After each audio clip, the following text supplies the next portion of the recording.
The Browns just traded for Deion Jones. Welcome into a home edition of the Browns Report. Matthew Peterson here, breaking down this trade because Andrew Berry waited, a little less than 5 hours to decide, this defense is kind of cheeks right now. Something needs to change, and if it's not going to be the coaching staff changing things up or players stepping up themselves, I'll make a change. And I'm going to go out and trade for, I don't know if you want to call him one of the better linebackers in football because he fits into that just overall sphere of linebackers that might be declining as they get a bit older and they lose some athleticism. But Deion Jones, welcome to Cleveland. You've been looking for a trade from the Falcons for quite some time. Atlanta, after he had surgery this offseason, put him on the PUP list, if I remember correctly. Then they put him on short-term IR to start this year. Basically, we're like, we're not going to play you because we don't want you to get hurt and then damage your trade value. We'd rather see some of our younger guys get those reps anyway. So you chill at home, Deion. We'll try and find a trade. And all it took was back-to-back games where the Browns' run defense didn't just play poorly. They got pushed around. They were manhandled. And they were embarrassed against the Falcons and the Chargers. So, credit to Andrew Berry. He does not like what he sees, and he's not going to stand by and wait and hope everything rounds out into form. And if that means going out and get a new guy and bringing him into the locker room, that's what he's going to do. Since Anthony Walker went down, Jacob Phillips has had moments of plays, but when you are the green dot in the middle of the defense, you need more than moments, right? You can't be a boomer bust linebacker, like a home run hitter. No, you got to be consistent game in and game out, snap in and snap out. And Taki and Phillips just have not been good enough in run defense. So, before we start looking at some stats here and, breaking down maybe sort of the statistical side of Deion Jones, let me ask you this. Point blank, do you like the trade? You like Deion Jones coming to Cleveland? Now, right now, it hasn't been confirmed just what the pick value going back is. The word is late draft pick compensation. You could probably pencil it in as a 6th-round pick. I don't think it'd be much. I don't think it'd be higher than a 5th. Remember, the Browns have the Rams' 5th-round pick, so if it's earlier than that, I'll be very shocked.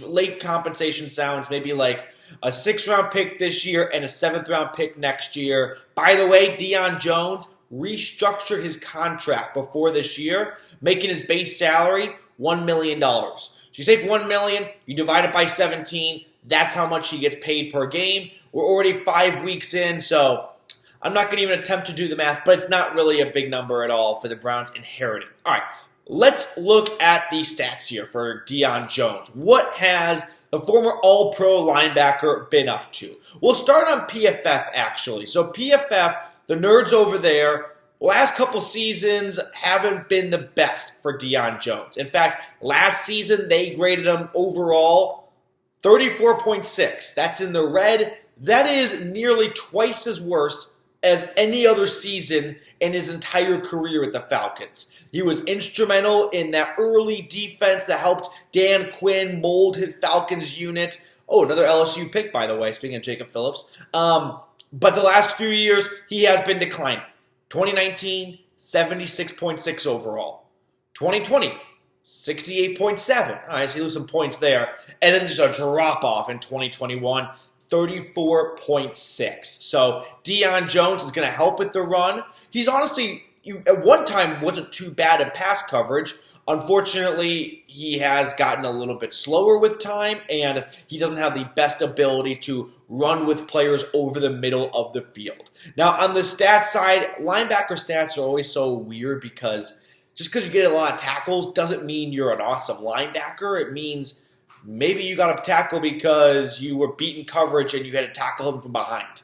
Or maybe because he ran through 3 defensive tackles and you were just the last guy there. But last season for the Falcons, by the way, he's only missed time really in his third season, 2018, played in 6 games. Outside of that, he has been healthy, 16 games played, 16 games started the last 3 seasons. So I guess he missed 1 last year. But As for the sack numbers, 8.5 in his career. He's never been necessarily a huge QB rusher. He did have 4.5 sacks in 2020. Last season, just 2 sacks, though. So, with that being said, this Browns defense has been bad. It just has been underwhelming, and it has been just absent at times. It's really just been a lot of names that have proven me wrong of like, they've got these dudes, but none of them are playing like guys, right? Where they got plenty of guys that are just playing like UDFAs, frankly. And it's been tough to see. I don't know why I did a low ball, to hit DeAnthony Bell. But that's the trade right there. By the way, if you have not subscribed, usually we do not go through trades in my kitchen. Watching Sunday Night Football, Ravens up by 3 right now. But hey, anytime the Browns make a move, we break it down here at the channel. So make sure you hit that big red button and subscribe. Now let's talk about just what set up this trade for the Browns. Clearly, Andrew Berry was not impressed with the last 2 weeks.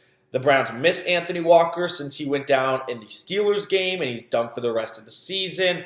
And you can look at this one way. Andrew Berry is punting on, in a way, to his draft picks, right? And Jacob Phillips, for one, where he does not like what he sees out of his green dot in the defense, and he wants to go and make a change. And he views this season as a season where they are, when you see mid-season trades like this, to me, this is a GM going, we are one piece away from tightening up a couple screws, and this defense doesn't collapse against the Chargers and give up 30 points. They don't get ran over by the Falcons in the second half, nearly 200 yards on the ground to the second and third string running back. They don't let Austin Eckler go for about 200 yards from the line of scrimmage, letting off like a 72-yard run today, nearly to the house. So I like Andrew Berry's aggressiveness. He is not a GM that's going to sit on his hands and watch the season go to waste because this defense continues to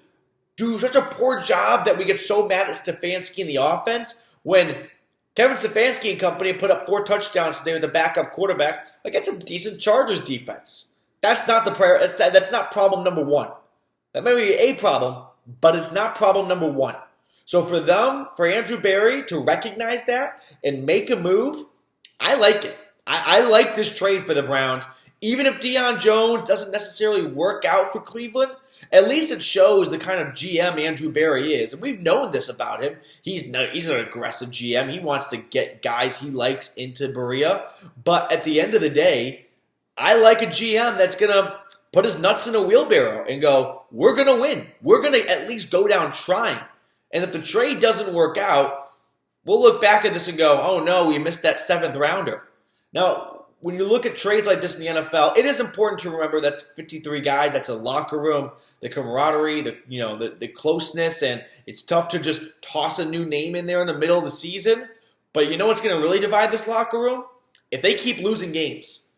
So if Deion Jones can come in here, tighten up this defense, so that there's not these big gashes against the run, this defense is going to come a lot closer when they start celebrating winning 2, 3, 4 wins in a row. And they go, you know what? Sorry, Deion Jones is helping us out in more ways than just one here. All right, I'm going to kind of wrap up my thoughts on this trade for now. When I get into the office tomorrow morning, we will go through this in more detail and kind of comb through some of the details that will have come out since then. Let's see. I'm just spanning Twitter right now to see if there's anything. Yeah, the Falcons are going to take some dead money. Deion Jones is under 23. He's under contract through 2023. But, we don't need to look that far ahead. That's not important at the moment. All right. Ian Rapoport, one last time, reporting the news. Deion Jones to the Browns from the Falcons, late draft pick compensation. I wouldn't really worry too much about the compensation. The Browns are kind of doing the Falcons a favor, getting this guy kind of not only a little off their books, but not really, but more importantly, letting them kind of turn the page on a relationship that was sort of deteriorating, and trade was inevitable. It was just a matter of when. Jones was just stuck on IR. He played in the preseason, by the way, so it's not like he can't play football. I don't think may not be ready to go as soon as this Sunday against New England, because coming on defense, learning the play calls, maybe he does limited snaps. Wouldn't be blown away if he does or does not play, but I don't think it's a guarantee one way or the other. He's a lock to play. There's no way he plays. All right. Oh, let's see if Cincinnati makes his field goal to tie it up. Here we go. McPherson. Good. Yeah, we're not up at 10. Okay. So I'm going to sign off here. Let you guys enjoy the rest of Sunday Night Football. But hey, Deion Jones, welcome to Cleveland.